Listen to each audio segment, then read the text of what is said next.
ഇന്നത്തെ my university എക്സ്പീരിയൻസിൽ നമുക്ക് experience ടോക്കിൽ നമുക്ക് ഗസ്റ്റായി വന്നിട്ടുള്ളത് അനുരാഗാണ്. നിങ്ങൾ എല്ലാവരും പോസ്റ്റ് കണ്ടിട്ടുണ്ടായിരിക്കും. അനുരാഗ് മാസ് കമ്മ്യൂണിക്കേഷൻ ഇപ്പോൾ PG ചെയ്തുകൊണ്ടിരിക്കുകയാണ് സെൻട്രൽ യൂണിവേഴ്സിറ്റി ഓഫ് ഹൈദരാബാദിൽ. അപ്പോൾ ആ ഒരു കോഴ്സിനെ കുറിച്ചിട്ടും അതേപോലെ തന്നെ ഹൈദരാബാദ് യൂണിവേഴ്സിറ്റിനെ കുറിച്ചിട്ടും നിങ്ങൾക്ക് അറിയാവുന്ന കാര്യങ്ങൾ, നിങ്ങൾക്ക് അറിയേണ്ടുന്ന കാര്യങ്ങൾ നിങ്ങൾക്ക് അനുരാഗ് സംസാരിച്ചതിന് ശേഷം നിങ്ങൾക്ക് ചോദിക്കാം. ജസ്റ്റ് നമുക്ക് ഈ ഒരു യൂണിവേഴ്സിറ്റിനെ കുറിച്ചിട്ടും അനുരാഗിന്റെ കോഴ്സിനെ കുറിച്ചിട്ടും ഒക്കെ ജസ്റ്റ് അനുരാഗ് ആദ്യം ഒരു ഇൻട്രോ തരും. അപ്പൊ എന്തായാലും നമുക്ക് സെഷൻ സ്റ്റാർട്ട് ചെയ്യാം. ഓക്കെ. അപ്പോൾ എല്ലാവർക്കും നമസ്കാരം. എൻ്റെ പേര് അനുരാഗ് എന്നാണ്. ഞാൻ പാലക്കാട് നെന്മാറയാണ് എൻ്റെ സ്ഥലം. ഓക്കെ. ഞാനപ്പോ ഇപ്പോ ഹൈദരാബാദ് സെൻട്രൽ യൂണിവേഴ്സിറ്റിയിൽ MA കമ്മ്യൂണിക്കേഷൻ ഫസ്റ്റ് ഇയർ ചെയ്തുകൊണ്ടിരിക്കുകയാണ്. അപ്പോ ഇപ്പോൾ ഞാൻ നിങ്ങളായിട്ട് സംസാരിക്കാൻ ആഗ്രഹിക്കുന്ന കുറച്ച് കാര്യങ്ങൾ എന്താണെന്ന് വെച്ചാൽ എൻ്റെ CUET എക്സ്പീരിയൻസും അതുപോലെ എൻ്റെ കോഴ്സിൻ്റെതായിട്ടുള്ള കുറച്ച് പ്രത്യേകതകളും അതുപോലെ തന്നെ ഞാൻ ഇപ്പോൾ ഉള്ള ഹൈദരാബാദ് സെൻട്രൽ യൂണിവേഴ്സിറ്റിയുടെ അതിന്റെ കുറച്ച് ഡീറ്റെയിൽസും കൂടിയിട്ടാണ് ഞാൻ ആദ്യം പറയാൻ ആഗ്രഹിക്കുന്നത്.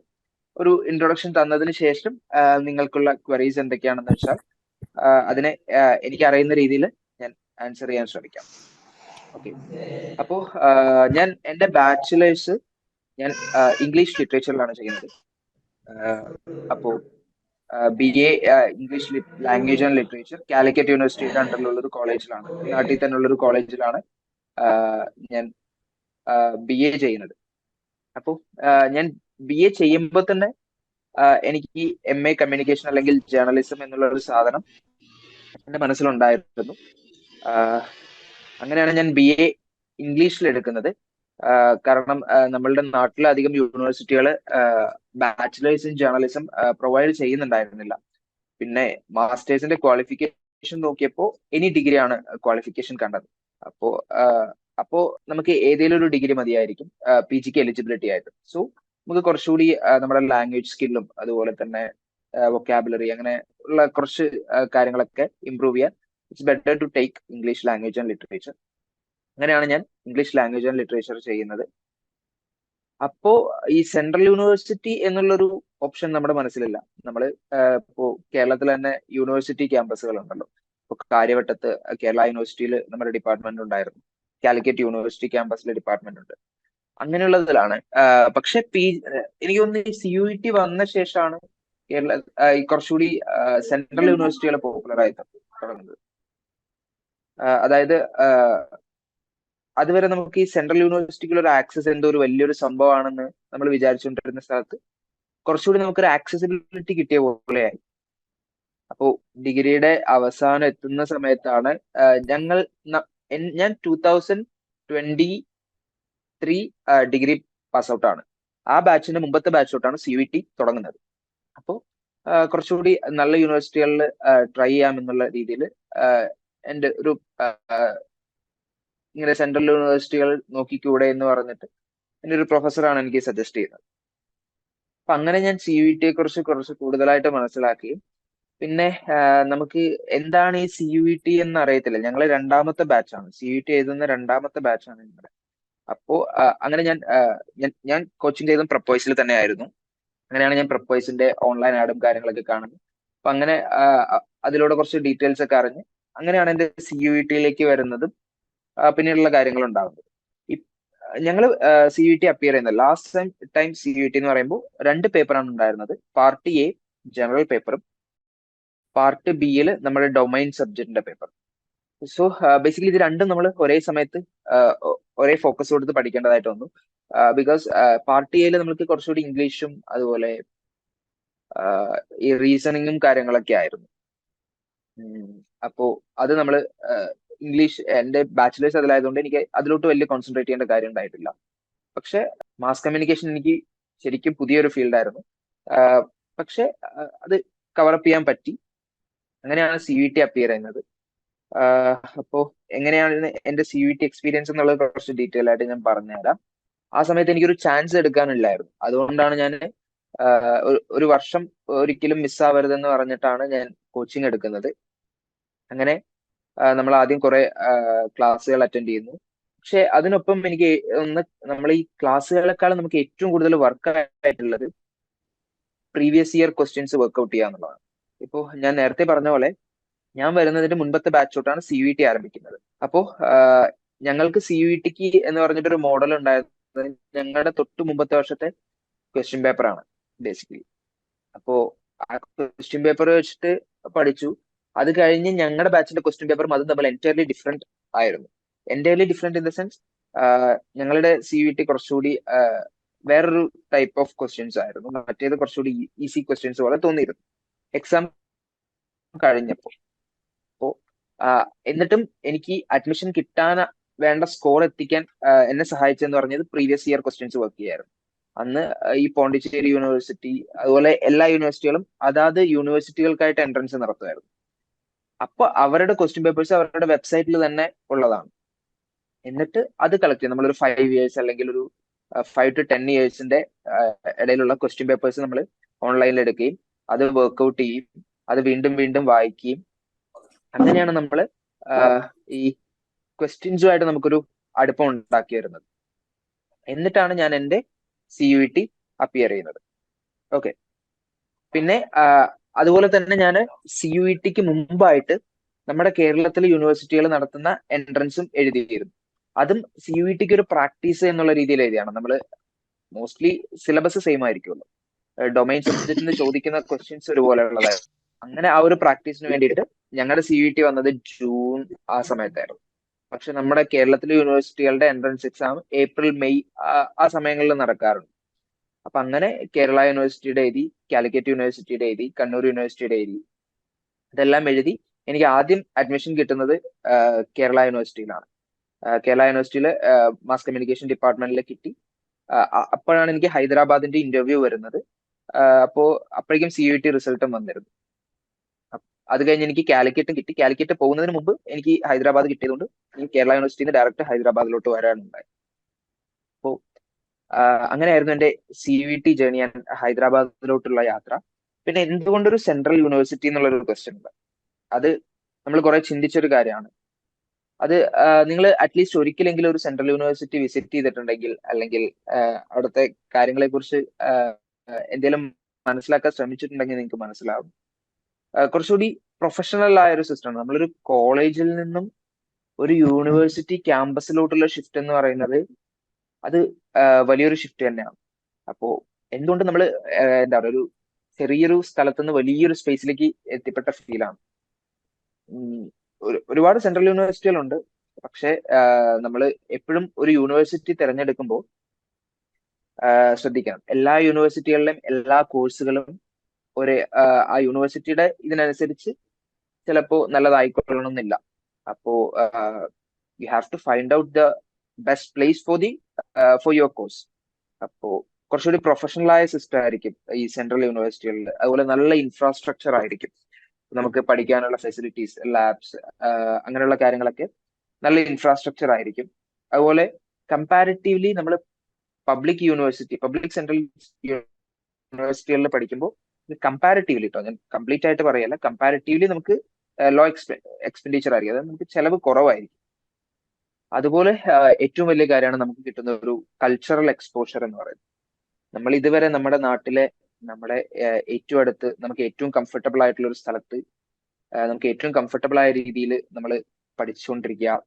അങ്ങനെ ചെയ്തിട്ട് അവിടെ നിന്ന് കേരളത്തിനോട്ട് പുറത്തായാലും എവിടെയാണ് നമ്മൾ ആയിരിക്കുന്നത് അവിടെ ആവുമ്പോൾ നമ്മൾ ഒരുപാട് പുതിയ ആൾക്കാരുമായിട്ട് അല്ലെങ്കിൽ പുതിയൊരു സ്പേസുമായിട്ട് അഡ്ജസ്റ്റ് ചെയ്യാനും അതുപോലെ ആ ഒരു എക്സ്പോഷർ അവരുമായിട്ട് ഇന്ററാക്ട് ചെയ്യാനും ഒക്കെ കിട്ടുന്നൊരു സ്പേസ് ആണ് ഈ ഇതുപോലെ സെൻട്രൽ യൂണിവേഴ്സിറ്റികൾ എന്ന് പറയുന്നത്. പക്ഷെ നമ്മൾ ഈ ഒരു ഷിഫ്റ്റ് ഇനീഷ്യലി നമുക്ക് കുറച്ച് ബുദ്ധിമുട്ടുകൾ ഉണ്ടാക്കുമെങ്കിലും ഒരു കൾച്ചറൽ ഷോക്ക് അതുപോലെ ഒരു ചെറിയ, പക്ഷെ അത് നമുക്ക് എളുപ്പം ഒരു മാസമൊക്കെ കൊണ്ട് നമുക്ക് കവറപ്പ് ചെയ്ത് നമുക്ക് നമ്മുടെ ഒരു സ്വന്തം സ്ഥലം പോലെ ആയി വരാൻ പറ്റുന്നതേ ഉള്ളൂ. അപ്പോൾ അത് സെൻട്രൽ യൂണിവേഴ്സിറ്റിയുടെ വലിയൊരു അഡ്വാൻറ്റേജ് ആണ്. പിന്നെ അതുപോലെ നമുക്ക് കുറെ സെൽഫ് റിയലൈസേഷൻസ് ഉണ്ടാവും നമ്മളെ കുറിച്ച് തന്നെ. അത് നമ്മൾ എങ്ങനെയാണ്, അല്ലെങ്കിൽ നമുക്ക് എന്തൊക്കെ അഡാപ്റ്റ് ചെയ്യാൻ പറ്റും, എന്തൊക്കെ ചെയ്യാൻ പറ്റില്ല, നമ്മുടെ സർവൈവിങ് സ്കിൽസ്, അതുപോലെ ഒരുപാട് കാര്യങ്ങൾ നമുക്ക് റിയലൈസ് ചെയ്യാൻ പറ്റുന്നത്. നമ്മൾ എപ്പോഴും നമ്മുടെ കംഫർട്ടബിൾ ആയിട്ടുള്ള ഒരു സ്പേസിൽ നിന്ന് മാറി നിൽക്കുമ്പോൾ നമുക്ക് ഉണ്ടാകുന്ന കുറെ റിയലൈസേഷൻസ് ഉണ്ട്. അപ്പോ അതൊക്കെ നമുക്ക് നല്ല രീതിയിൽ എൻജോയ് ചെയ്യാൻ പറ്റുന്ന ഇടങ്ങളാണ് ഈ സെൻട്രൽ യൂണിവേഴ്സിറ്റി എന്ന് പറയുന്നത്. അതുപോലെ ഫ്രീഡം മാനേജ്മെന്റ് നമുക്ക് നാട്ടിലുള്ള പോലെയല്ല, കുറച്ചുകൂടി ഓപ്പൺ ക്യാമ്പസ് ആണ്. അതുപോലെ കുറച്ചുകൂടി നമുക്ക് ഒരു ഫ്രീഡം ഫുൾ ആണ്. അപ്പൊ അവിടെ നമ്മുടെ കൺട്രോൾ എന്ന് പറയുന്നത് നമ്മുടെ കയ്യിലാണ്. അപ്പൊ നമ്മൾ കുറച്ചുകൂടി സെൽഫ് ഒബ്ലിഗേറ്റഡ് ആയിരിക്കും, നമ്മുടെ ഉത്തരവാദിത്തം. അപ്പൊ അതൊക്കെ നമ്മുടെ ക്യാരക്ടർ അല്ലെങ്കിൽ പേഴ്സണാലിറ്റി ഡെവലപ്മെന്റിൽ നന്നായിട്ട് റിഫ്ലക്ട് ചെയ്യുന്ന ഒരു സാധനമാണ്. അഡ്ജസ്റ്റിംഗ് മെന്റാലിറ്റി ആയാലും അതുപോലെ നമ്മൾ നമ്മളെ തന്നെ അഫോർഡബിൾ ആക്കും. അങ്ങനെയുള്ള കുറെ സംഭവങ്ങളൊക്കെ നമുക്ക് അതിപ്പോ സെൻട്രൽ യൂണിവേഴ്സിറ്റി എന്ന് പറയുമ്പോൾ ഞാൻ പ്രത്യേകിച്ച് പറയുന്നത്, ഇപ്പൊ നമ്മൾ ആ ഒരു സ്പേസിൽ നിന്ന് മാറി ഇന്ന് ഒരു വലിയൊരു സ്പേസിലോട്ട് ഒരുപാട് ആൾക്കാരായിട്ട്, ഇപ്പൊ ഞാൻ മുൻപ് പഠിച്ച കോളേജിൽ എത്രയാ 10 ഡിപ്പാർട്ട്മെന്റിലെ താഴെ എങ്ങാണ്ടുള്ളൂ. പക്ഷെ ഇവിടെ വരുമ്പോ 10 ഡിപ്പാർട്ട്മെന്റിൽ താഴെയുള്ള ഒരു കോളേജ്, ഒരു ഒരു ഒറ്റ ബിൽഡിങ്, ഏറിപ്പോയ ഒരു 7 to 8 acres ഓഫ് ലാൻഡ്, ആ ഒരു പ്ലോട്ടിൽ, ആ ഒരു ക്യാമ്പസ്. അവിടെ നിന്ന് ഇപ്പൊ ഹൈദരാബാദ് സെൻട്രൽ യൂണിവേഴ്സിറ്റി പോലൊരു യൂണിവേഴ്സിറ്റിയിൽ വരുമ്പോൾ 50ൽ പരം ഡിപ്പാർട്ട്മെന്റുകളും 2500 ഏക്കർ അടുത്തുള്ള ഒരു ക്യാമ്പസ് ആണ് നമുക്കുള്ളത്. അതിനനുസരിച്ചുള്ള ഫെസിലിറ്റീസ്, 5000 സംതിങ് ആണ് ഇവിടുത്തെ പോപ്പുലേഷൻ, സ്റ്റുഡൻസിന്റെ സ്ട്രെങ്ത് എന്ന് പറയുന്നത്. സോ ഇത്രയും വലിയ ഇതിലോട്ടുള്ള ഒരു മാറ്റം എന്ന് പറയുന്നത് അത് വലിയൊരു എക്സ്പീരിയൻസ് ആണ്. നിങ്ങൾ കമ്മ്യൂണിക്കേഷൻ സ്റ്റുഡൻസ് ഒക്കെ ഉണ്ടെങ്കിൽ നിങ്ങൾ തീർച്ചയായിട്ടും എന്താന്ന് പറയാ ചെയ്യേണ്ട ഒരു കാര്യമാണത്. കാരണം നമുക്ക് ഒരുപാട് കണക്ഷൻസ് ബിൽഡ് ചെയ്യാനും, അതുപോലെ നമ്മുടെ വർക്കിലായാലും നമ്മുടെ ഫ്യൂച്ചറിനായാലും എന്തുകൊണ്ടും ഗുണകരമായിട്ടുള്ള ഒരു കാര്യമാണ്. കാരണം ഇപ്പോ ഞാൻ എന്ന് പറയുന്നത്, ഞാൻ നേരത്തെ പറഞ്ഞല്ലോ, ഞാൻ അതിനു വേണ്ടിയിട്ടാണ് നേരത്തെ അത് പറഞ്ഞത്. എന്റെ ബാച്ചിലേഴ്സ് കഴിഞ്ഞ് ഞാൻ ഒരു മാസം കേരളത്തിലെ യൂണിവേഴ്സിറ്റി ക്യാമ്പസിൽ പഠിച്ചതാണ്. അവിടെ മോശം എന്നല്ല ഞാൻ പറയുന്നത്, അത് വേറൊരു എക്സ്പീരിയൻസ് ആണ്. അതേസമയം നമ്മൾ പുറത്ത് വന്നിട്ട് കിട്ടുന്ന ഒരു എക്സ്പോഷർ എന്ന് പറയുന്നത് അതും എൻറ്റയർലി ഡിഫറെന്റ് ആണ്. സോ നമുക്ക് അതൊക്കെ ഒന്ന് എൻജോയ് ചെയ്യാനും അല്ലെങ്കിൽ മനസ്സിലാക്കാനും, ഞാൻ ഈ നേരത്തെ പറഞ്ഞ പോലുള്ള കുറെ കാര്യങ്ങൾക്കൊക്കെ central universities are the best. Okay. അപ്പോ എന്തുകൊണ്ട് നിങ്ങൾക്ക് എല്ലാവർക്കും നിങ്ങൾ ആഗ്രഹിക്കുന്ന കോഴ്സിന് ആഗ്രഹിക്കുന്ന ഒരു സെൻട്രൽ യൂണിവേഴ്സിറ്റിയിൽ അഡ്മിഷൻ കിട്ടട്ടെ എന്ന് ഞാൻ ആഗ്രഹിക്കുന്നു. ഇനി ഞാൻ സ്പെസിഫിക്കലി എന്റെ യൂണിവേഴ്സിറ്റിയിലോട്ട് വരാം. യൂണിവേഴ്സിറ്റി ഓഫ് ഹൈദരാബാദ് എന്ന് പറയുന്നത്. അപ്പോൾ CUET കിട്ടിയ ശേഷം ഞാൻ ആകെ 2 യൂണിവേഴ്സിറ്റിയിലാണ് ആപ്ലിക്കേഷൻ കൊടുത്തിരുന്നത്. ഒന്ന് പോണ്ടിച്ചേരി യൂണിവേഴ്സിറ്റിയിലായിരുന്നു, 2 ഹൈദരാബാദ് സെൻട്രൽ യൂണിവേഴ്സിറ്റി, ഇപ്പൊ ഞാൻ പഠിക്കുന്നത് ഇവിടെ ആയിരുന്നു. ഇത് രണ്ടും കൊടുക്കാനുള്ള കാരണം എന്ന് വെച്ച് കഴിഞ്ഞാൽ, ഒന്ന് ഡിപ്പാർട്ട്മെന്റ്, പിന്നെ നമുക്ക് കമ്മ്യൂണിക്കേഷൻ, അതായത് MCT, മാസ് കമ്മ്യൂണിക്കേഷൻ ആൻഡ് ജേർണലിസത്തിന്. പിന്നെ കുറച്ചുകൂടി പ്രീമിയർ ആയിട്ടുള്ള ഇൻസ്റ്റിറ്റ്യൂട്ട് എന്ന് പറയുന്നത് IIMC ഡൽഹിയാണ്. പക്ഷെ IIMC ഡൽഹിയിൽ PG ഡിപ്ലോമയാണ് ഓഫർ ചെയ്യുന്നത്, അവിടെ PG കോഴ്സുകളില്ല. അപ്പോ എനിക്ക് PG ഡിപ്ലോമ ചെയ്യാൻ താല്പര്യമില്ല, PG തന്നെ ഒരു MA പ്രോഗ്രാം തന്നെ ചെയ്യണം എന്നുള്ളത് കൊണ്ടാണ് ഞാൻ ഹൈദരാബാദ് യൂണിവേഴ്സിറ്റി സെലക്ട് ചെയ്തത്. അല്ലാതെ പിന്നെ വേറെ ഓപ്ഷൻ ഉണ്ടായിരുന്നത് ജാമിയ മില്യ ആയിരുന്നു. ജാമിയ മില്യ ഞാൻ പഠിക്കുന്ന സമയത്ത് അവർ സെപ്പറേറ്റ് എൻട്രൻസ് ആയിരുന്നു, അവർ CUETയുടെ ഭാഗമായിരുന്നില്ല. അപ്പോ എനിക്ക് ഡൽഹി വരെ പോയിട്ട് എക്സാം എഴുതാൻ പറ്റാത്തൊരു സിറ്റുവേഷൻ ആയതുകൊണ്ട് ഞാൻ ആ എക്സാമിന് അപ്പിയർ ചെയ്തില്ല. പക്ഷെ CUETയിൽ കുറച്ചുകൂടി നല്ല യൂണിവേഴ്സിറ്റി എന്ന് പറയുന്നത് IIMCക്ക് ശേഷം പിന്നുള്ളത് എനിക്ക് തോന്നുന്നു HSU ഹൈദരാബാദ് തന്നെ ആയിരിക്കണം. JNUവിലും നമുക്ക് ഡിപ്പാർട്ട്മെന്റ് ഇല്ല ബേസിക്കലി. പിന്നെ പഞ്ചാബിലുണ്ട്, അതുപോലെ ജമ്മുവിലുണ്ട്. അങ്ങനെ മാസ് കമ്മ്യൂണിക്കേഷൻ അത്യാവശ്യം ഉണ്ട്. പക്ഷെ HCU അത്യാവശ്യം ഒരുവിധം കുഴപ്പമില്ലാത്ത ഒരു സ്റ്റാൻഡേർഡ് കീപ്പ് ചെയ്യുന്ന ഡിപ്പാർട്ട്മെന്റും കാര്യങ്ങളൊക്കെയാണ്. ഇതിന്റെ അതുപോലെ തന്നെ ഞാൻ നേരത്തെ പറഞ്ഞു, 2 സ്ഥലത്താണ് ഞാൻ ആപ്ലിക്കേഷൻ വെച്ചിരുന്നത്, ഒന്ന് പോണ്ടിച്ചേരി, ഒന്ന് ഹൈദരാബാദ്. അത് രണ്ടും നമുക്ക് കേരളത്തിൽ നിന്ന് നോക്കുമ്പോൾ ജിയോഗ്രഫിക്കലി ഭയങ്കര ആക്സസിബിൾ ആണ്. ഇപ്പൊ പോണ്ടിച്ചേരി ആണെങ്കിൽ നമുക്ക് ഒരു നൈറ്റ് കൊണ്ട് ഇതാക്കാം. ഇവിടെ നിന്ന് കേരളത്തിൽ നിന്ന് എന്റെ വീട് പാലക്കാടാണ്. പാലക്കാട് നിന്ന് ഹൈദരാബാദിലോട്ടൊരു 22 അവേഴ്സ് അല്ലെങ്കിൽ ഒരു 23 അവേഴ്സ് ട്രെയിൻ ജേർണി ഉണ്ട്. ഒരു ദിവസം എടുക്കും ഒന്ന് ഇങ്ങോട്ട് വരാൻ, ഒരു ദിവസം അങ്ങോട്ട് പോകാനും. അപ്പോ അതാണ് 1974 ഹൈദരാബാദ് സെൻട്രൽ യൂണിവേഴ്സിറ്റി സ്ഥാപിക്കുന്നതെന്നാണ് ഞാൻ മനസ്സിലാക്കുന്നത്. അതുപോലെ 15ൽ പരം സ്കൂൾസ്, നമ്മൾ ഇങ്ങനെ ഓരോ സ്കൂൾസ് ആയിട്ട് ഒരേ ഇതിലുള്ള കുറച്ച് സംഭവങ്ങളെ ഡിവൈഡ് ചെയ്യും. ഇപ്പോൾ ഞാൻ ഇവിടെ ഉള്ളത് Sarojini Naidu school of arts and communication എന്ന് പറയും. ഇവിടെ നമുക്കുള്ളത് ഈ സ്കൂളിനകത്ത് വരുന്നതാണ് communication, dance, theatre arts, fine arts, അങ്ങനെ മ്യൂസിക്, അങ്ങനെയുള്ള സബ്ജക്ട്സ് ഒക്കെ ഒരു school of communication and arts എന്ന് പറഞ്ഞിട്ടൊരു സ്കൂൾ. അങ്ങനെ 15 സ്കൂളിലായിട്ട് 50-ൽ പരം ഡിപ്പാർട്ട്മെന്റുകളാണുള്ളത്. ഓക്കെ. പിന്നെ ഇവിടുത്തെ അഡ്മിഷൻ പ്രോസസ്സ് കൗൺസിലിങ്ങിലൂടെയാണ്. കൗൺസിലിംഗ് ഒക്കെ എന്താണെന്നുള്ളത് നമ്മൾ CUET കഴിഞ്ഞ് റിസൾട്ടും വന്ന് നമ്മൾ എല്ലാവരുടെയും അപ്ലൈ ചെയ്ത് ശേഷം വരുന്ന ഒരു ഫേസ് ആണ് കൗൺസിലിംഗ് എന്ന് പറയുന്നത്. അതിനെക്കുറിച്ച് ഇപ്പോൾ തന്നെ വല്ലാതെ ബോധേടാവേണ്ട കാര്യമില്ല. പിന്നെ ഹോസ്റ്റൽ ഫെസിലിറ്റി. നമുക്ക് അഡ്മിഷൻ ഡേ തന്നെ നമുക്ക് ഹോസ്റ്റൽ ആക്സസ് ചെയ്യാൻ പറ്റും. അതാണ് ഇവിടുത്തെ ഒരു പ്രത്യേകതയായിട്ട് ഞാൻ കണ്ടത്. എനിക്ക് വന്ന അന്ന് തന്നെ നമ്മൾ അഡ്മിഷൻ കഴിഞ്ഞു കഴിഞ്ഞാൽ അതേ ദിവസം തന്നെ നമ്മൾ ഫീസ് അടച്ച് ഹോസ്റ്റൽ അലോട്ട്മെന്റ് നമുക്ക് അന്ന് തന്നെ കിട്ടും. പിന്നെ ക്യാമ്പസ് അറ്റ്മോസ്ഫിയർ. ക്യാമ്പസ് ഞാൻ നേരത്തെ പറഞ്ഞ പോലെ വളരെ വലിയൊരു ക്യാമ്പസ് ആണ്. അപ്പോൾ അതിൻ്റെതായിട്ടുള്ള എല്ലാ അഡ്വാൻറ്റേജസും ഡിസഡ്വാൻറ്റേജസും നമുക്ക് ഉണ്ടാവും. പക്ഷെ വളരെ കൂളാണ്. ഇപ്പോൾ എന്റെ ഹോസ്റ്റലിൽ നിന്ന് ഡിപ്പാർട്ട്മെന്റിലോട്ട് കുറച്ചധികം ദൂരമുണ്ട്, ഒരു 4 കിലോമീറ്ററിന്റെ അടുത്തുണ്ട്. അപ്പൊ നമ്മൾ രാവിലെ എണീച്ച് അങ്ങോട്ട് പോകും, ഉച്ചയ്ക്ക് ലഞ്ച് കഴിയാൻ തിരിച്ചിങ്ങോട്ട് വരും, പിന്നെ വീണ്ടും ക്ലാസ് ഉണ്ടെങ്കിൽ പോകും, പിന്നെ വൈകിട്ട് മൂവി സ്ക്രീനിങ് ഉണ്ടാവും ചില ദിവസങ്ങളിൽ.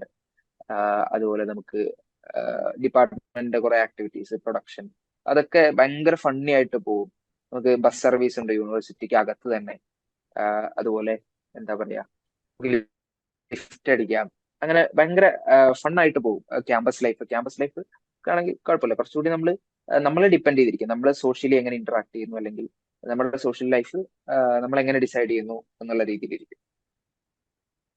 അങ്ങനെ പിന്നെ ഉള്ളത് ഫുഡ് കാര്യങ്ങളൊക്കെയാണ്. ഫുഡ് ഹൈദരാബാദ് ബെറ്റർ, കുഴപ്പമില്ല, നമുക്ക് അഡ്ജസ്റ്റ് ചെയ്യാൻ പറ്റും. ഫ്രം കേരളത്തിൽ നിന്ന് വരുന്നവർക്ക് അഡ്ജസ്റ്റ് ചെയ്യാം. ഒരുപാട് ഹൈ എക്സ്പെക്ടേഷൻസ് അല്ല, എന്നാലും അഡ്ജസ്റ്റ് ചെയ്യാം. അതുപോലെ ക്ലൈമറ്റും അത്യാവശ്യം കുഴപ്പമില്ല, ഒരു മോഡറേറ്റ് ക്ലൈമറ്റ് ആണ് ഇവിടെ ഹൈദരാബാദ്. അതുപോലെ നമുക്ക് എല്ലാ തരത്തിലുള്ള എക്സ്പോഷറും ഓൾമോസ്റ്റ് കിട്ടുന്ന ഒരു ക്യാമ്പസ് ആണ്. പൊളിറ്റിക്കൽ എക്സ്പോഷർ ആയാലും ഭയങ്കര പീസ്ഫുൾ ആയിട്ടുള്ള ക്യാമ്പസ് ആണ്. അതായത് നമുക്ക് പേടിക്കാനൊന്നുമില്ല. ചില പുറത്തുനിന്നുള്ള യൂണിവേഴ്സിറ്റികളിൽ നിന്നൊക്കെ നമ്മൾ ചിലത് കേൾക്കുമ്പോൾ നമ്മൾ ഒന്ന് മടിച്ചു പോകും. പക്ഷെ HCUന് അതിന്റെ അങ്ങനെയുള്ള ഒരു പ്രശ്നമില്ല. ഭയങ്കര പീസ്ഫുൾ ആയിട്ടുള്ള ക്യാമ്പസ് ആണ്. ആർക്കും ഇവിടെ എല്ലാവരും ഒരേപോലെ അവരുടെ അക്കാഡമിക്സ് ആയാലും ക്യാമ്പസ് ലൈഫ് ആയാലും എല്ലാമായിട്ട് നമുക്ക് വളരെ സമാധാനമായിട്ട് മുമ്പോട്ട് പോകാൻ പറ്റുന്ന ഒരു ക്യാമ്പസ് ആണ് HCU. ഓക്കെ. അപ്പോൾ ഇത്രയാണ് HCUനെ കുറിച്ച് പറയുന്നത്. ഇനി ഡിപ്പാർട്ട്മെന്റ് ഓഫ് കമ്മ്യൂണിക്കേഷനെ കുറിച്ച് കുറച്ച് കാര്യങ്ങൾ പറയാം. ഇവിടുത്തെ ഡിപ്പാർട്ട്മെന്റ് ഓഫ് കമ്മ്യൂണിക്കേഷൻ എന്ന് പറയുന്നത് ഞാൻ നേരത്തെ പറഞ്ഞു, SN സ്കൂളിന്റെ ഒരു ഭാഗമായിട്ടുള്ള ഒരു ഡിപ്പാർട്ട്മെന്റ് ആണ്. 2 കോഴ്സസ് പ്ലസ് PhD കോഴ്സസ് ആണ് ഓഫർ ചെയ്യുന്നത്. ഓക്കെ. അപ്പൊ നമ്മൾ ബാക്കി എല്ലാവരുടെയും നമ്മൾ കേൾക്കുന്ന കോഴ്സ്, ഇപ്പൊ നമ്മൾ CUET അപ്ലൈ ചെയ്യുമ്പോഴാണെങ്കിലും നമ്മൾ മാസ് കമ്മ്യൂണിക്കേഷൻ ആൻഡ് ജേർണലിസം എന്ന് പറയുന്ന ആ ഒരു ടൈറ്റിലാണ് നമ്മൾ ആ കോഴ്സ് എല്ലാവരുടെയും കണ്ടിരിക്കുന്നത്. പക്ഷേ HCUലോട്ട് വരുമ്പോൾ ഈ കോഴ്സിന്റെ പേര് ചെറുതായിട്ടൊന്ന് മാറും. MA കമ്മ്യൂണിക്കേഷൻ എന്നാവും ഈ കോഴ്സ്. ഈ MA കമ്മ്യൂണിക്കേഷനിൽ തന്നെ 2 കോഴ്സ് അവർ ഓഫർ ചെയ്യുന്നുണ്ട്. നമ്മുടെ ഡിപ്പാർട്ട്മെന്റ് 2 കോഴ്സ് ഓഫർ ചെയ്യുന്നുണ്ട്. ഒന്ന് കമ്മ്യൂണിക്കേഷൻ ഇൻ മീഡിയ സ്റ്റഡീസും, 2 കമ്മ്യൂണിക്കേഷൻ ഇൻ മീഡിയ പ്രാക്ടീസും. ഞാൻ മീഡിയ പ്രാക്ടീസിലെ സ്റ്റുഡന്റ് ആണ്. അപ്പോ 2 കോഴ്സിനും 25 അങ്ങനെ ടോട്ടൽ 50 ഇൻടേക്ക് ആണ് ഒരു വർഷമുള്ളത്. ഓക്കെ. മീഡിയ സ്റ്റഡീസിന് 25, മീഡിയ പ്രാക്ടീസിന് 25. ഇതിൽ ജനറൽ സീറ്റ് 7, പിന്നെ അങ്ങനെ റിസർവേഷന്റെ കുറെ ക്രൈറ്റീരിയാസ് ഉണ്ട്. അത് നോട്ടിഫിക്കേഷൻ ചെക്ക് ചെയ്ത് കഴിഞ്ഞാൽ നിങ്ങൾക്ക് കറക്റ്റ് ആയിട്ട് മനസ്സിലാവും. അപ്പൊ എന്താണ് സ്റ്റഡീസും പ്രാക്ടീസും തമ്മിലുള്ള ഡിഫറൻസ് എന്ന് പറഞ്ഞാൽ, ഇപ്പൊ ബേസിക്കലി ഫസ്റ്റ് ഇയറിൽ നമ്മൾ രണ്ടുപേരും ഇപ്പോ നമുക്ക് 2 കോഴ്സുകാരും ഒരുമിച്ചിരുന്നിട്ടാണ് നമുക്ക് ക്ലാസ് ഉള്ളത്. അതായത് 50 സ്റ്റുഡൻസ് ഫസ്റ്റ് ഇയറിൽ ക്ലാസ്സിൽ ഒരുമിച്ചുണ്ടാവും, ഒരേ പേപ്പർ പഠിക്കും, ഒരേ ഇത് പഠിക്കും. സെക്കൻഡ് ഇയറിൽ എത്തുമ്പോൾ ഇതങ്ങ് സ്പ്ലിറ്റ് ആവും. 25 പേര് സ്റ്റഡീസ്, 25 പേര് പ്രാക്ടീസ്. അത് നമ്മൾ ജോയിൻ ചെയ്യുമ്പോൾ തന്നെ നമ്മൾ സ്റ്റഡീസ് ആണോ പ്രാക്ടീസ് ആണോ എന്ന് നോക്കി, അത് കൗൺസിലിംഗിന്റെ സമയത്ത് തന്നെ സ്റ്റഡീസ് ആണോ പ്രാക്ടീസ് ആണോ എന്ന് പറഞ്ഞിട്ടാണ് നമ്മൾ കോഴ്സിന് കയറുക. സെക്കൻഡ് ഇയർ എത്തുമ്പോൾ ഇത് രണ്ടും ഡിവൈഡ് ആവും. ബേസിക്കലി ഫസ്റ്റ് ഇയറിൽ നമ്മൾ പഠിക്കുന്ന കാര്യങ്ങൾ ഒരേ സംഭവമായിരിക്കും. സെക്കൻഡ് ഇയറിൽ വരുമ്പോൾ സ്റ്റഡീസുകാർ കുറച്ചുകൂടി തിയറട്ടിക്കൽ ആസ്പെക്റ്റും അതുപോലെ റിസർച്ച് ഓറിയന്റഡ് ആയിട്ടുള്ള കാര്യങ്ങൾ, പിന്നെന്താ അങ്ങനെ കുറച്ച് ഇന്റലക്ച്വൽ അങ്ങനെയുള്ള ഒരു കുറെ റീഡിങ്സും കാര്യങ്ങളും ഡിസേർട്ടേഷനും അങ്ങനെയുള്ള കാര്യങ്ങളൊക്കെ ആയിട്ടായിരിക്കും സ്റ്റഡീസുകാരുടെ കരിക്കുലം പോവുക. പ്രാക്ടീസുകാർക്ക് എന്ന് പറയുന്നത് പ്രൊഡക്ഷൻ, സ്റ്റുഡിയോ വർക്ക്സ്, അതുപോലെ അങ്ങനെ കുറെ ഭയങ്കര ഈ കുറച്ചുകൂടി പ്രാക്ടിക്കലി ഓറിയന്റഡ് ആയിട്ടായിരിക്കും മീഡിയ പ്രാക്ടീസുകാർ പോവുക. രണ്ട് കോഴ്സും അതിൻ്റെതായിട്ടുള്ള അഡ്വാൻറ്റേജസ് ഉണ്ട്, which depends on our interest. നമ്മുടെ ഇൻട്രസ്റ്റ് അനുസരിച്ചാണ് ഇരിക്കുക. ഓക്കെ, അപ്പൊ ഇതാണ് ഇവിടെ. പിന്നെ PhD കോഴ്സസ് ആണുള്ളത്. അപ്പോ CUET-യുടെ അണ്ടറിൽ ഇപ്പോ ഈ MA communication in media studies and MA communication in media practice, ഈ രണ്ട് കോഴ്സസ് ആണ് ഓഫർ ചെയ്യുന്നത്. അപ്പോ നമ്മള് ഞാൻ പഠിക്കുന്ന സമയത്ത് CUQP17 mass communication and journalism ആ കോഡിലാണ് എക്സാം എഴുതുന്നത്. അതിനുശേഷം അപ്ലൈ ചെയ്യുമ്പോൾ മീഡിയ സ്റ്റഡീസിനും പ്രാക്ടീസിനും അപ്ലൈ ചെയ്യാം. പിന്നെ ഇവിടെ മോഡ് ഓഫ് സെലക്ഷൻസ് എന്ന് പറയുന്നത് നമുക്ക് CUET മാർക്ക് റിസൾട്ട് വന്ന ശേഷം നമ്മൾ അപ്ലൈ ചെയ്യും യൂണിവേഴ്സിറ്റിക്ക്. അപ്പൊ 350 എങ്ങാണ്ടായിരുന്നു പെർ കോഴ്സിന് ഫീസ് എന്നാണ് ഞാൻ ഓർക്കുന്നത്. അപ്പോൾ മീഡിയ സ്റ്റഡീസിനും പ്രാക്ടീസിനും രണ്ടിനും അപ്ലൈ ചെയ്യാം.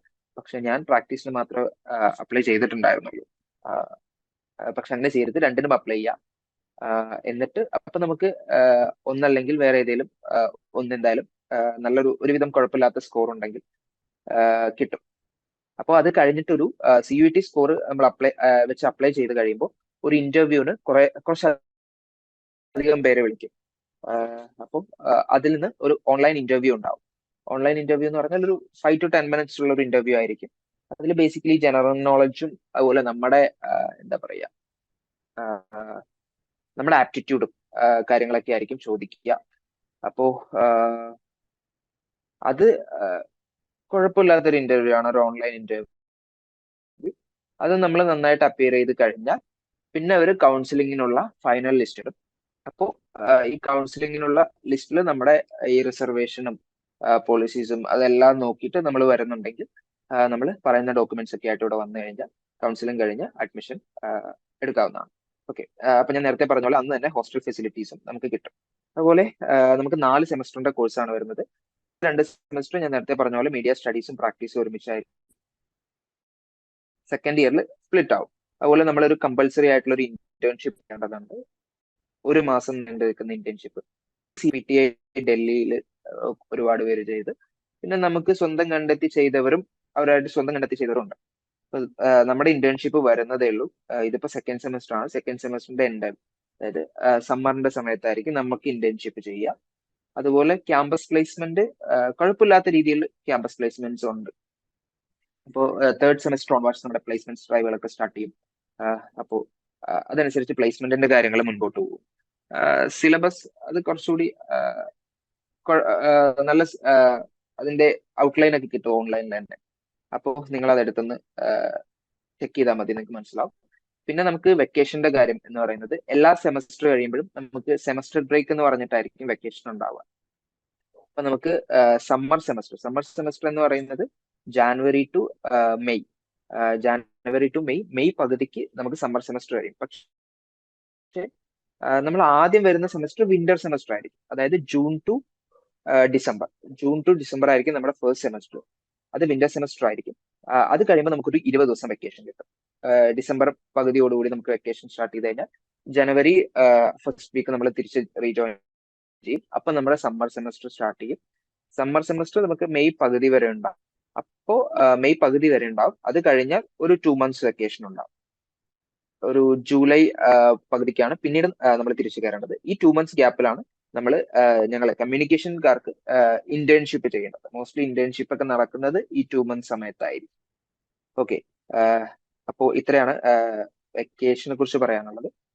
പിന്നെ എന്താന്ന് വെച്ചാൽ നിങ്ങളുടെ പ്രിപ്പറേഷൻസിനെ കുറിച്ച് പറയുന്നത് maximum PYQs previous year questions work out ചെയ്യാം. അത് ഒറ്റത്തവണ വർക്ക്ഔട്ട് ചെയ്തതുകൊണ്ട് കാര്യമില്ല, അത് വീണ്ടും വീണ്ടും വീണ്ടും വർക്ക്ഔട്ട് ചെയ്യാം.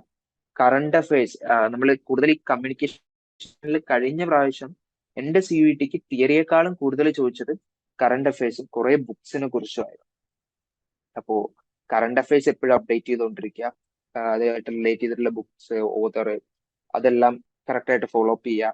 അതുപോലെ എക്സാംസ്, പ്രാക്ടീസ് എക്സാംസ്, ഇപ്പൊ പ്രപ്പോയ്സിനകത്താണെങ്കിൽ അവരുടെ ടെസ്റ്റുകളൊക്കെ ഭയങ്കര എഫിഷ്യന്റ് ആണ്. നമുക്ക് ഇടയ്ക്കിടയ്ക്ക് അത് ചെയ്തുകൊണ്ടിരിക്കുക. അതുപോലെ ടൈം മാനേജ്മെന്റ് പഠിക്കുക. നമുക്ക് CUT-ക്ക് ഇത്ര ടൈം. ഇപ്പോൾ എനിക്ക് തോന്നുന്നു നിങ്ങൾക്ക് പാർട്ട് എ എടുത്ത് കളഞ്ഞു എന്നാണ് ഞാൻ മനസ്സിലാക്കുന്നത്. ഇപ്പോൾ പാർട്ട് ബി ഡൊമൈൻ സബ്ജക്ട് മാത്രമേ ഉള്ളൂ എന്നാണ് എനിക്ക് മനസ്സിലാക്കാൻ പറ്റിയത്. അപ്പോ ശരിയാണോ എന്ന് എനിക്ക് അറിയത്തില്ല. അപ്പോ ഡൊമൈൻ സബ്ജക്ട് കുറച്ചുകൂടി യെസ് ശരിയാണ്. അപ്പോ കുറച്ചുകൂടി കോൺസെൻട്രേറ്റ് ചെയ്തിട്ട് നന്നായിട്ട് പഠിക്കുക. അപ്പോൾ പണ്ടെന്ന് പറഞ്ഞാൽ നമുക്ക് 70 മാർക്കിനായിരുന്നു ഡൊമൈൻ ചോദിച്ചിരുന്നത്. പക്ഷെ ഇതിപ്പോ 100 മാർക്ക് 70 ക്വസ്റ്റ്യൻസ് ആയിരുന്നു ഡൊമൈൻ ചോദിച്ചുകൊണ്ടിരുന്നത്. ഇതിപ്പോ 100 ക്വസ്റ്റ്യൻസും ഡൊമൈൻ ചോദിക്കുമ്പോൾ കുറച്ചുകൂടി നമ്മൾ വാസ്റ്റ് ആയിട്ട് സിലബസ് കവർ ചെയ്യേണ്ടതുണ്ട്. കുറച്ചുകൂടി ഇൻഡെപ്തിൽ നമ്മൾ പഠിക്കേണ്ടതുണ്ട്. അപ്പോ നന്നായിട്ട് പഠിക്കുക. മാക്സിമം PYQs CUT-യുടെ മാത്രമല്ല പല യൂണിവേഴ്സിറ്റികളുടെയും ഞാനൊക്കെ പഠിക്കുന്ന സമയത്ത് ഈവൻ നെറ്റിന്റെ ക്വസ്റ്റ്യൻസ് വരെ ഞാൻ ചില സമയത്ത് ഇരുന്ന് വർക്ക്ഔട്ട് ചെയ്യായിരുന്നു. പക്ഷെ അത് കുറച്ച് ഹാർഡാണ്.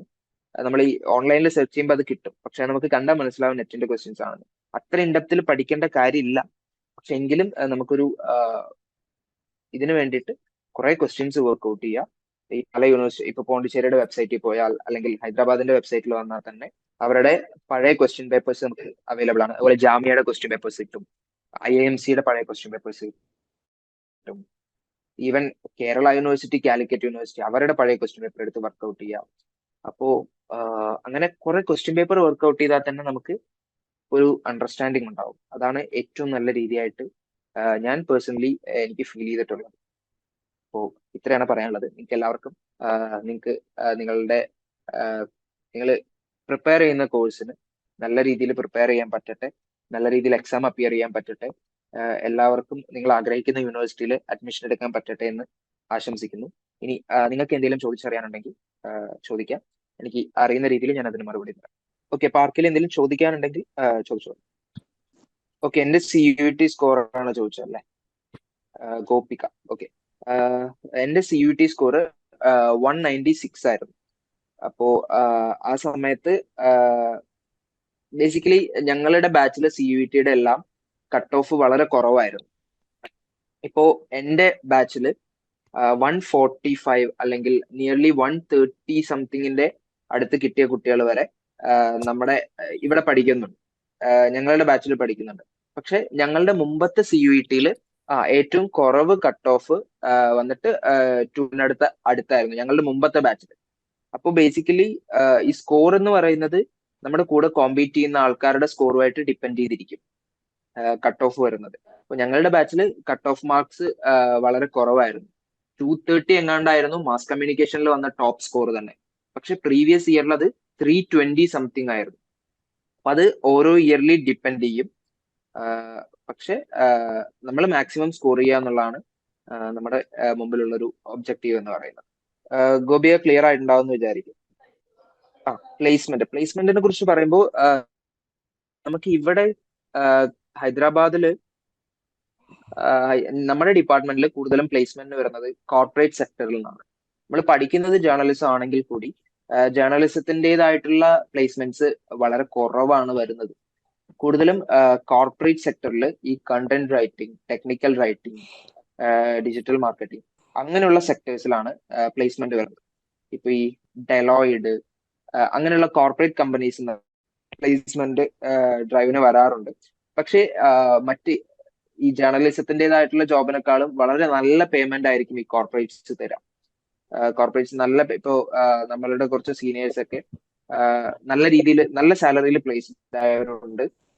പ്ലേസ്മെന്റ് ഇപ്പോഴും നടന്നുകൊണ്ടിരിക്കുന്നുണ്ട്. അപ്പോ അതൊക്കെ നമ്മളുടെ കഴിവും കാര്യങ്ങളും അനുസരിച്ചിരിക്കും. പ്ലേസ്മെന്റിനുള്ള ഓപ്പർച്യൂണിറ്റി എല്ലാവർക്കും ഉണ്ട്. അത് നമ്മൾ എങ്ങനെ യൂസ് ചെയ്യുന്നു എന്നുള്ളതിനനുസരിച്ചിരിക്കും. മറ്റ് ഡിപ്പാർട്ട്മെന്റ്സ് ഇൻ ദ സെൻസ് ഏത് ഡിപ്പാർട്ട്മെന്റിനെ കുറിച്ചാണ് അറിയേണ്ടത്? ഇവിടത്തെ എക്കണോമിക്സ് ഡിപ്പാർട്ട്മെന്റ്. എക്കണോമിക്സ് നമ്മുടെ social science, school of social സയൻസിൽ വരുന്ന ഡിപ്പാർട്ട്മെന്റ് ആണ്. ബേസിക്കലി സോഷ്യൽ സയൻസിന്റെ അവിടെ നോക്കുകയാണെങ്കിൽ അവിടെ കുറച്ചുകൂടി ഹ്യൂമാനിറ്റീസ് സ്റ്റഡീസിന് കുറച്ചുകൂടി എമിനന്റ് ആയിട്ടുള്ള ഒരു യൂണിവേഴ്സിറ്റിയാണ് ഹൈദരാബാദ് യൂണിവേഴ്സിറ്റി.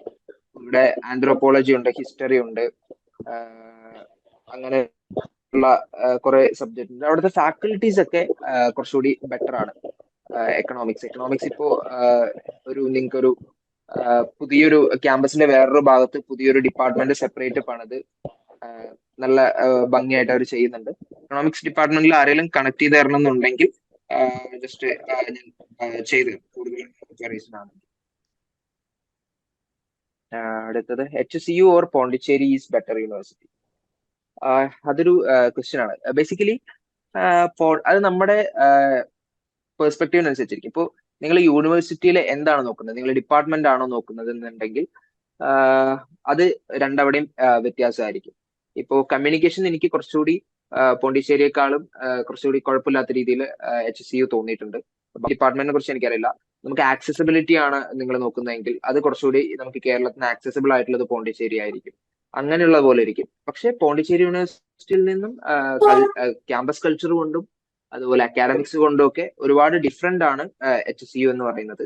ഇപ്പോ NIRFന്റെ റാങ്കിങ്ങിൽ പോണ്ടിച്ചേരി കുറച്ചുകൂടിയൊക്കെ താഴത്തോട്ട് പോയിട്ടുണ്ട്. പക്ഷെ HCU കുറച്ചുകൂടി സ്റ്റേബിൾ ആണ്. സോ എനിക്ക് തോന്നുന്നത് കമ്മ്യൂണിക്കേഷൻ ആണെങ്കിൽ ഞാൻ പ്രിഫർ ചെയ്യുക HCU തന്നെ ആയിരിക്കും. വേറെ ഏതാ ഡിപ്പാർട്ട്മെന്റ് ഉദ്ദേശിച്ചതെന്ന് എനിക്ക് അറിയില്ല. So HCU is little bit better I think. Then degree base ഇല്ലാത്തവർക്ക് മാസ്റ്റേഴ്സ് ജേർണലിസം സിലബസ് ടഫ് ആയിരിക്കും. ഇല്ല, അങ്ങനൊരു സംഭവം ഇല്ലാത്തത് കൊണ്ടാണ് അവര് എനി ഡിഗ്രി എന്ന് പറയുന്നത്. ഇപ്പോ എന്റെ ഡിഗ്രി ഇംഗ്ലീഷ് ലിറ്ററേച്ചർ ആയിരുന്നു. എനിക്ക് കോംപ്ലിമെന്ററി പേപ്പർ 2 ജേർണലിസം ഉണ്ടായിരുന്നു. പക്ഷെ എന്റെ കൂടെ പഠിക്കുന്നവര് IITന്ന് എഞ്ചിനീയറിംഗ് കഴിഞ്ഞിട്ട് പഠിക്കുന്നവർ എന്റെ കൂടെ ഉണ്ട്. എഞ്ചിനീയറിംഗ് സ്റ്റുഡൻസ് ഫിലിം ഫീൽഡിലോട്ട് താല്പര്യമായിട്ട് എഞ്ചിനീയറിംഗ് കഴിഞ്ഞ് മാസ് കമ്മ്യൂണിക്കേഷൻ ആൻഡ് ജേർണലിസം എടുത്ത് പഠിക്കുന്നവരുണ്ട്. BSc കഴിഞ്ഞ് വരുന്നവരുണ്ട്. PCOM കഴിഞ്ഞിട്ട് വരുന്നവരുണ്ട്. അതുപോലെ അങ്ങനെ പല പല സ്ട്രീമിൽ നിന്ന് വരുന്നവരുണ്ട്. സിലബസ് നമുക്ക് അങ്ങനെ ടഫ് ആയിരിക്കൊന്നുമില്ല. നമ്മൾ കുറച്ചുകൂടി നമുക്ക് എൻജോയ് ചെയ്തിപ്പോ പ്രൊഡക്ഷനും ഇപ്പൊ നമ്മൾ വീഡിയോ ഷൂട്ടിംഗ് നമുക്ക് അതിലൊരു ഇൻട്രസ്റ്റ് വേണമെന്ന് മാത്രം. നമുക്കൊരു ഇൻട്രസ്റ്റ് അല്ലെങ്കിൽ ജേർണലിസ്റ്റ് ഒരു പാഷൻ ഇല്ലാതെ നമ്മൾ ജേർണലിസ്റ്റിൽ വന്നു കഴിഞ്ഞാൽ നമുക്കത് കുറച്ചുകൂടി ടഫായി തോന്നും. If you are really interested in journalism, so നിങ്ങൾക്കൊരു ജേർണലിസത്തിന്റെ ഒരു ബേസ് ഇല്ലാത്തത് അതൊരു പ്രശ്നമേ ആയിരിക്കില്ല. ധൈര്യമായിട്ട് ചൂസ് ചെയ്തോളൂ. പക്ഷെ നിങ്ങൾക്ക് ഒരു നല്ലൊരു പാഷനോ അല്ലെങ്കിൽ നല്ലൊരു ഇൻട്രസ്റ്റും ആ ഫീൽഡിനോട് വേണം എന്നുള്ളത് മാത്രം.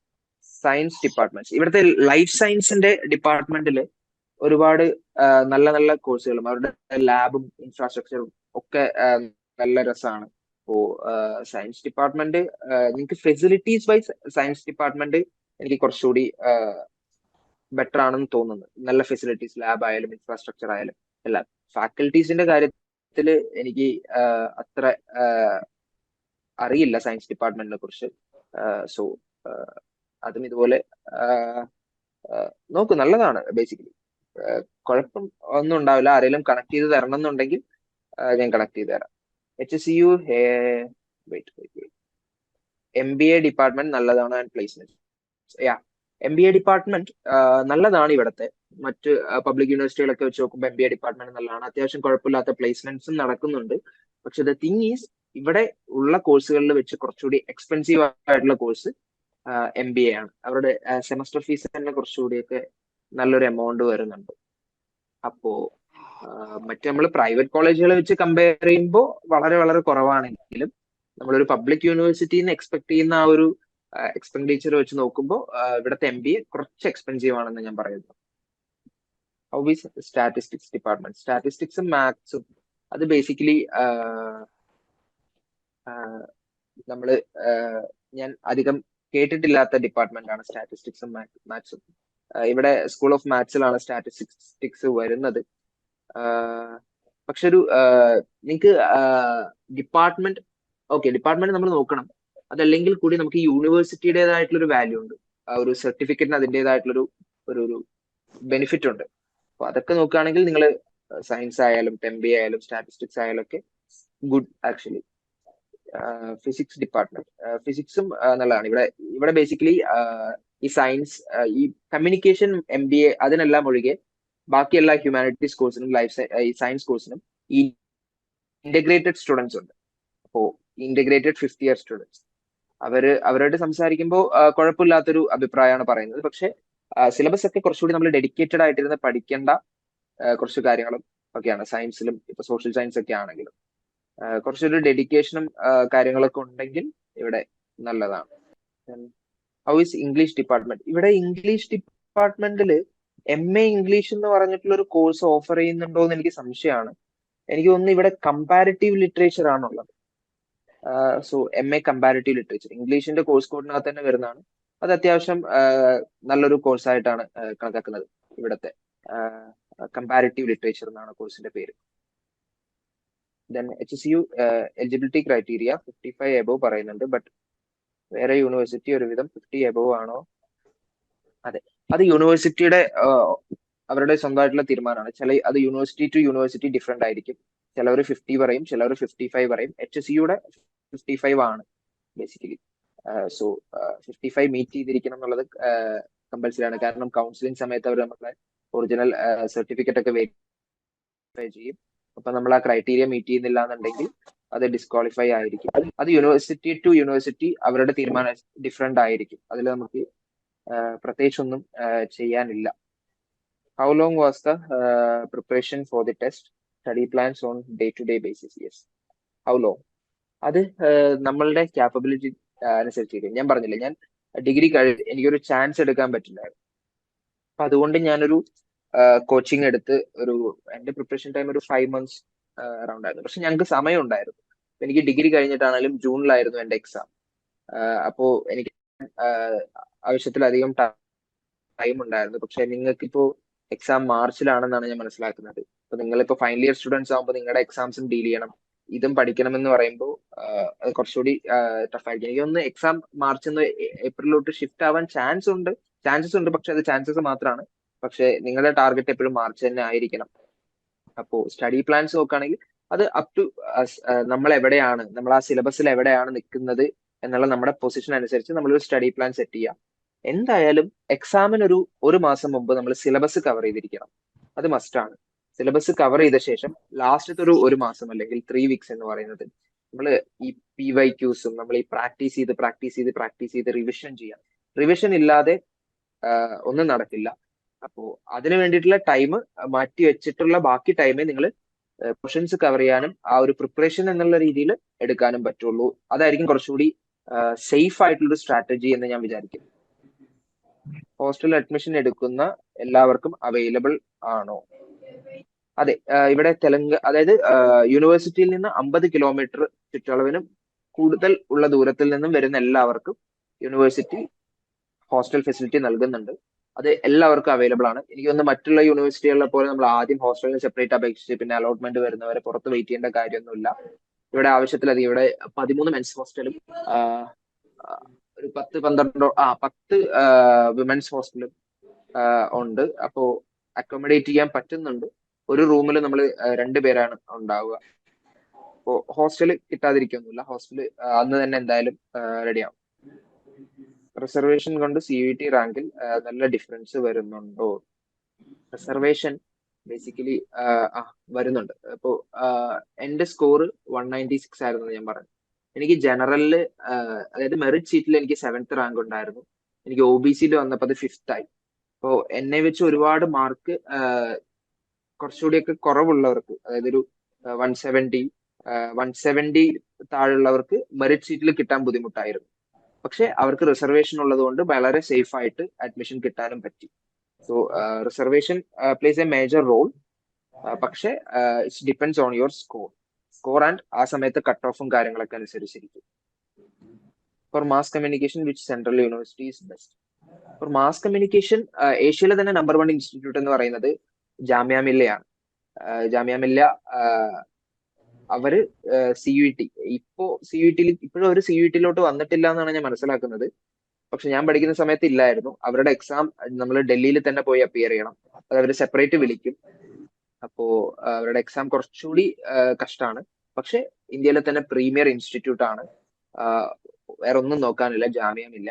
പക്ഷെ സെൻട്രൽ യൂണിവേഴ്സിറ്റികളുടെ കേസ് വരുമ്പോൾ പിന്നെ വരുന്നത് IIMC ആണ്.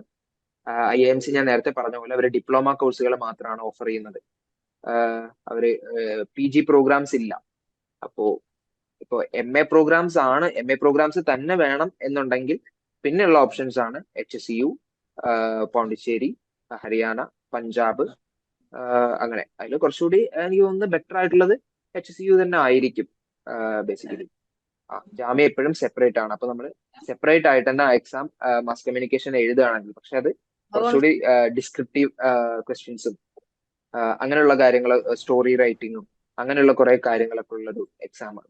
അത് ഡൽഹിയിൽ തന്നെ പോയിട്ട് നമ്മൾ അവരുടെ സെന്ററിൽ പോയിട്ട് എക്സാം എഴുതി, പിന്നെ ഒരു ഓൺലൈൻ ഇന്റർവ്യൂ ഉണ്ടെന്നാണ് എനിക്ക് തോന്നുന്നത്. അതും കൂടി കഴിഞ്ഞു കഴിഞ്ഞാൽ അവിടെ MCRC എന്ന് പറയുന്ന മാസ് കമ്മ്യൂണിക്കേഷൻ റിസർച്ച് സെന്ററിൽ വളരെ ബ്യൂട്ടിഫുൾ ആയിട്ട് നമ്മൾ 2 വർഷത്തെ ഏഷ്യയിലെ തന്നെ പ്രീമിയർ ഇൻസ്റ്റിറ്റ്യൂട്ട് ആണ് ജാമ്യ. എപ്പോഴാവും ജാമ്യ രജിസ്ട്രേഷൻ? ജാമ്യ രജിസ്ട്രേഷൻ എനിക്ക് തോന്നുന്നത് മാർച്ച് ഫസ്റ്റ് വീക്ക് അല്ലെങ്കിൽ ഫെബ്രുവരി ഒരു മിഡ് തൊട്ട് നിങ്ങളൊന്ന് അലേർട്ടായി ഇരുന്നോളൂ. ഒരു മാർച്ചിൽ ഫസ്റ്റ് വീക്ക് ഒക്കെ ആയിരിക്കും എനിക്ക് തോന്നുന്നത്.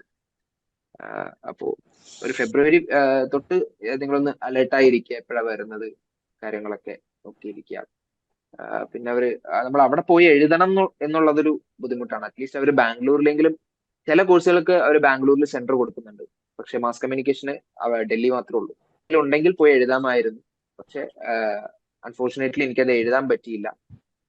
സോ കുഴപ്പമില്ല, എഴുതാൻ പറ്റുന്നവരൊക്കെ ജാമ്യ എഴുതുക, വളരെ നല്ലതാണത്. ഓക്കെ, വേറെന്തേലും?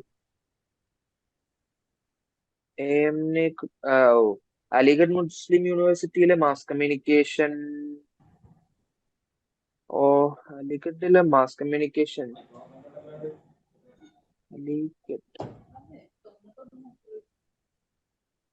അലിഗഡിലെ മാസ് കമ്മ്യൂണിക്കേഷനെ കുറിച്ച് എനിക്ക് വലിയ ധാരണയില്ല. കാരണം അലിഗഡിൽ പഠിച്ചൊരു ഫ്രണ്ട് ഇപ്പൊ എന്റെ കൂടെ പഠിക്കുന്നുണ്ട്.